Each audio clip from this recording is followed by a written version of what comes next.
नमस्कार मैत्रिणींनो, श्री स्वामी समर्थ. लवकरच शारदीय नवरात्र उत्सवास प्रारंभ होईल. शारदीय नवरात्र उत्सव म्हणजे देवीचा उत्सव. हिंदू धर्मामध्ये शारदीय नवरात्र उत्सवाला अनन्यसाधारण असे महत्त्व आहे. नवरात्र उत्सवामध्ये 9 दिवस देवीच्या 9 रूपांची पूजा केली जाते. नवरात्र उत्सवाच्या पहिल्या दिवशी घरोघरी घटस्थापना केली जाते. हा घट कुलदेवीच्या सन्मानार्थ बसवला जातो. तर हिंदू पंचांगानुसार शारदीय नवरात्र उत्सवाचा प्रारंभ हा सोमवार दिनांक 22 सप्टेंबरला आहे. याच दिवशी अश्विन शुद्ध प्रतिपदेला परंपरेनुसार आपल्या देवघरामध्ये घटस्थापना केली जाते. हा घट हिरवागार छान उगवावा असे प्रत्येकाला वाटते, पण काही जणांचे असे होते की घटस्थापना केल्यानंतर त्यांचे धान्य चांगले उगवत नाही. घटाला बुरा येतो, वास येतो. काही जणांचे चांगले उगवते पण पिवळे पडते, तर काही जणांचे धान्य कुजते आणि घट उगवत नाही. प्रत्येकालाच असे वाटते की आपला घट चांगला उगवून यावा. हा घट चांगला उगवण्यामागे देखील काही संकेत असतात. अशी मान्यता आहे की घट जितका चांगला उगवेल तितकी घराण्याची भरभराट होईल, आपल्या शेतामधील धान्य चांगले येईल किंवा जे काही आहे ते भरभरून येईल. म्हणून प्रत्येकाला असे वाटते की आपला घट देखील चांगला उगवून यावा. तर आपला घट चांगला उगवून यावा, त्याला बुरशी येऊ नये, बुरा येऊ नये, त्याचबरोबर तो हिरवागार असावा, यासाठी काही खास टिप्स मी आजच्या व्हिडिओमध्ये देणार आहे. तर व्हिडिओ स्किप न करता शेवटपर्यंत नक्की बघा. तुम्हाला जर माझा व्हिडिओ आवडला तर व्हिडिओ लाईक करा आणि चॅनलला सबस्क्राईब करा. नमस्कार, मी सारिका भक्ती विश्वमध्ये तुमचे मनापासून स्वागत करते. सोमवार दिनांक 22 सप्टेंबर 2025ला म्हणजेच अश्विन शुद्ध प्रतिपदेला घरोघरी घटस्थापना केली जाईल. या घटस्थापनेसाठी जी आपण माती घेणार आहे ती शेतातील काळी मातीच घ्यायची आहे.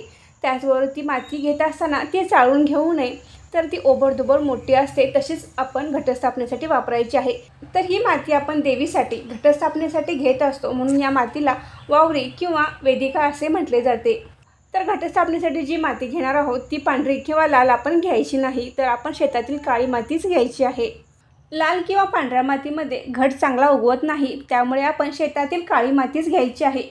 ही शेतातील काळी माती घेत असताना आपण ती माती चाळून घेऊ नये, जशी आहे तशीच माती आपण घ्यायची आहे. त्याचवर त्यातील जे काही खडे असतील ते देखील आपण त्यामध्ये ठेवायचे आहेत, कारण अशी ओबडधोबड माती असते ती भुसभुशीत असते, त्यामुळे आपला घट व्यवस्थित उगवण्यासाठी मदत होते.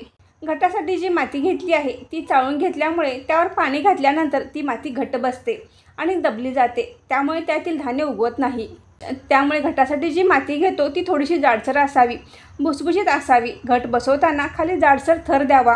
हलक्या हाताने माती पसरून घ्यावी. माती जास्त दाबून बसवू नये. माती भुसभुशीत राहिली पाहिजे, तरच त्यातील धान्य चांगले उगवते.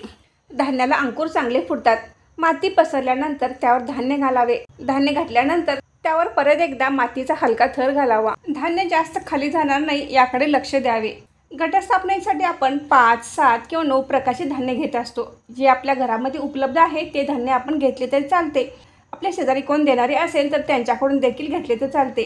तर हे धान्य घेत असताना चांगले असावे, त्याचबरोबर ते किडलेले नसावे आणि जास्त बारीकही नसावे, त्याचबरोबर ते जास्त जुनेही नसावे. बाजारामध्ये घटस्थापनेनिमित्त धान्यांची पाकिटे विकत मिळतात. तर हे धान्य घेत असताना चांगले बघून घ्यावे, तर किडलेले नसावे आणि जास्त जुनेही नसावे. जास्त जुने धान्य असेल किंवा जास्त बारीक धान्य असेल तर ते देखील चांगले उगवत नाही. म्हणून आपण धान्य घेत असताना ते मोठे मोठे आणि टपोरे असावे असे धान्य आपण घ्यायचे आहे. धान्य पोकळ आहे असे वाटत असेल तर एका वाटीमध्ये पाणी घ्यायचं आहे आणि त्यामध्ये हे धान्य टाकायचे आहे. आणि जे काही वरती धान्य येईल पोकळ ते आपण काढून टाकायचं आहे आणि जे खाली धान्य आहे ते आपण घटस्थापनेसाठी घ्यायचे आहे. धान्य चांगले उगवण्यासाठी आणखीन एक महत्त्वाची टिप्स म्हणजे घटस्थापनेच्या आदल्या दिवशी आपण हे धान्य रात्रभर पाण्यामध्ये भिजत ठेवायचे आहे आणि घटस्थापनेच्या वेळी हे धान्य आपण मातीमध्ये घालायचे आहे. हे धान्य चांगले उगवून येते. काही धान्य असे असते की आपण शेतात जरी पेरणार असलो तरी देखील ते आदल्या दिवशी भिजत घालावे लागते आणि दुसऱ्या दिवशी ते पेरले जाते. अशा वेळी ते धान्य चांगले उगवून येते. त्याला लवकर अंकुर फुटण्यास मदत होते. हे धान्य रात्रभर भिजल्यामुळे त्याला अंकुर चांगले फुटतील आणि 9 दिवसामध्ये आपला घट चांगला दाटसर उगवून येईल. प्रत्येकाची घटस्थापनेची पद्धत वेगळी आहे. तर काही जण टोपलीमध्ये केळीचे पान ठेवून त्यावर घटस्थापना करतात, तर काही जण पत्रावळीवर घटस्थापना करतात. तर पत्रावळीच्या खाली एखादे भांडे ठेवले जाते आणि त्यावरही घटस्थापना केली जाते. तुम्ही घट टोपलीत बसवा किंवा पत्रावळीत बसवा, तर खाली एखादे भांडे असावे, कारण आपण जे पाणी घालतो धान्य उगवण्यासाठी ते पाणी खाली साठण्यासाठी किंवा पाणी खाली झिरपते यासाठी आपण एक भांडे ठेवायचे आहे. काही जणांच्याकडे टोपलीमध्ये घट बसवला जातो, टोपलीत देखील घट चांगला उगवतो।